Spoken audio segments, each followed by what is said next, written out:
फारस के शहंशाह और बादशाह अकबर गहरे मित्र थे। अक्सर पत्र लिखकर वे एक दूसरे का हालचाल पूछते रहते थे। पत्र में वे आमोद प्रमोद की बातें, लतीफे और पहेलियां भी लिखते थे। पहेलियों का उत्तर सही मिलने पर वे एक दूसरे को उपहार भी भेजा करते थे। एक बार फारस के शहंशाह का पत्र अकबर को प्राप्त हुआ, जिसमें उन्होंने एक प्रश्न लिखकर प्रेषित किया था। प्रश्न कुछ ऐसा था, आपके राज्य की सड़कों पर कितने मोड़ हैं? प्रश्न पढ़कर अकबर सोच में पड़ गए। उनका साम्राज्य दूर दूर तक फैला हुआ था। इतने विस्तृत साम्राज्य में सड़कों की संख्या भी अत्यधिक थी। ऐसे में सभी सड़कों के मोड़ों की गणना कर पाना एक नामुमकिन कार्य था। लेकिन अकबर फारस के शहंशाह के सामने शर्मिंदा नहीं होना चाहते थे। उन्हें किसी भी सूरत में इस प्रश्न का उत्तर देना ही था। उन्होंने टोडरमल को बुलवाया और कहा, टोडरमल, तुम अभी तुरंत कुछ सैनिकों को लेकर निकल जाओ। तुम्हें हमारे पूरे साम्राज्य की सड़कों के मोड़ों की गणना करनी है। किसी भी सूरत में हमें ये काम पूरा करके दो।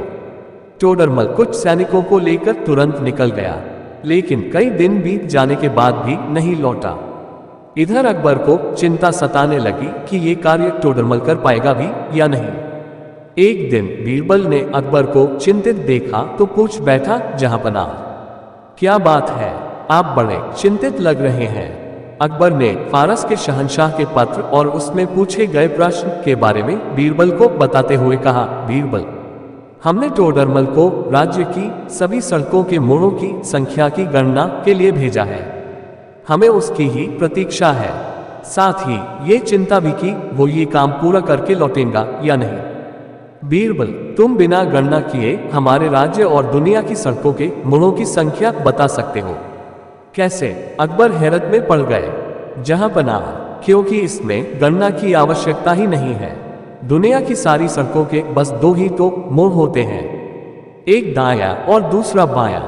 बीरबल ने शांतभाव से उत्तर दिया। ये उत्तर सुनकर अकबर हंस पड़े। अरे, हमने तो ये सोचा ही नहीं और टोडरमल को सड़कों के मोड़ों की गणना के लिए भेज दिया। बीरबल, तुम वाकई अक्लमंद हो। अकबर ने बीरबल को इनाम में सोने का हार दिया और फारस के शहंशाह के प्रश्न का उत्तर उन्हें भिजवा दिया।